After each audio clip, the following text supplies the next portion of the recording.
March, let me be frank with you for a second. You're making January look good. I'm CM Waters, and you're watching my review of Batman vs. Superman: Dawn of Justice.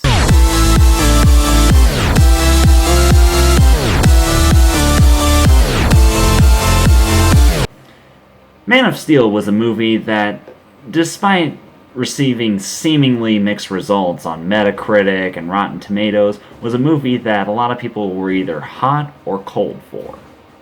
Me personally, I was totally hot for it. I loved the performances, I loved the effects and action, and I loved how it created a darker take on Superman while still maintaining its glorification. To this day, it still ranks up as one of my favorite modern comic book movies. And I would have loved to see an individual continuation of the franchise.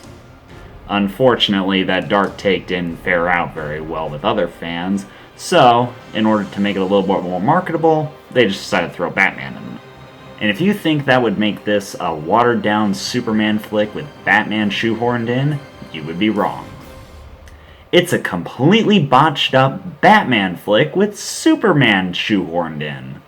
By that I mean two things. First of all, Superman and his associated characters are barely in the first half of this movie. A few scenes of Clark trying to get his story out about Superman, and then we cut back to several other scenes of Bruce Wayne in the Batcave. Clearly, these filmmakers, despite obviously having a passion for Superman when creating Man of Steel, clearly lost that passion after everything that went on with hatred for Man of Steel. And that probably wouldn't bother me so much, except that leads me to my second point. They take Batman's character in a completely wrong direction. Instead of being like a tortured soul who wants to bring crime to justice in order to prevent what happened to his parents from happening to anyone else, here he's a mad dog who spends 18 months trying to search for Superman's weakness so that he can bring him to justice for tearing down one of his buildings.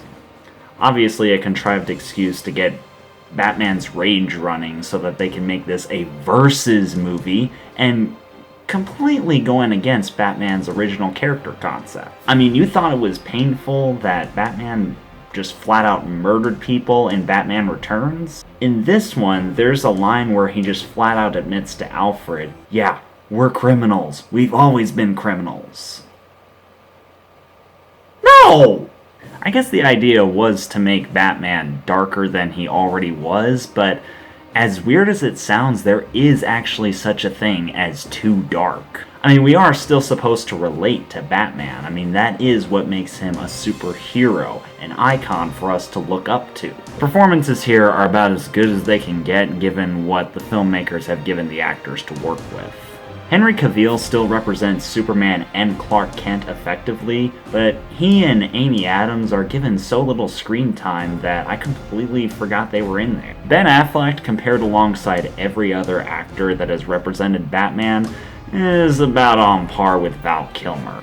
I mean, he's clearly trying to take the character seriously, but the result is kind of a stone-cold performance that's obviously trying too hard to be brooding.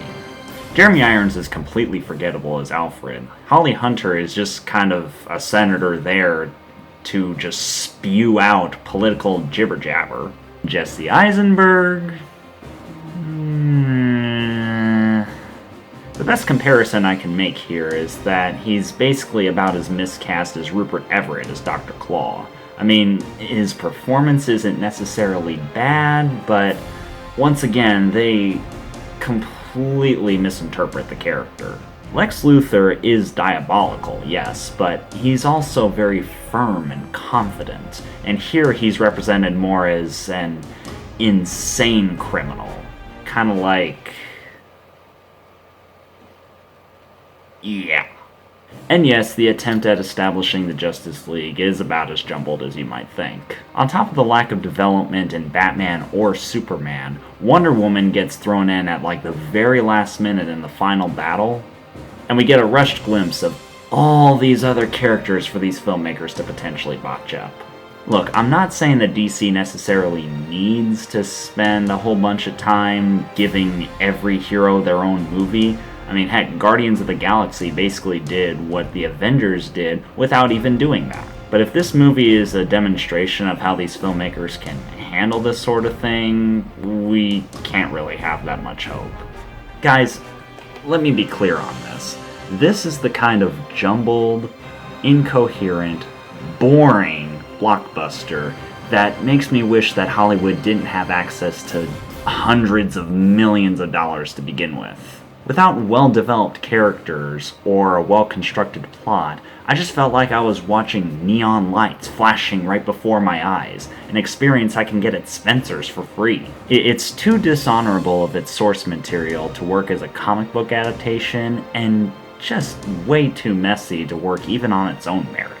If you haven't gotten the opportunity to skip it by now, I'd say take that opportunity while you still can. So this week, folks, I want you to pick a side, Batman or Superman. Write your vote in the comments below. And as always, if you like this video, be sure to rate it and share it with your friends. Don't forget to subscribe, as I'll have another review up next week.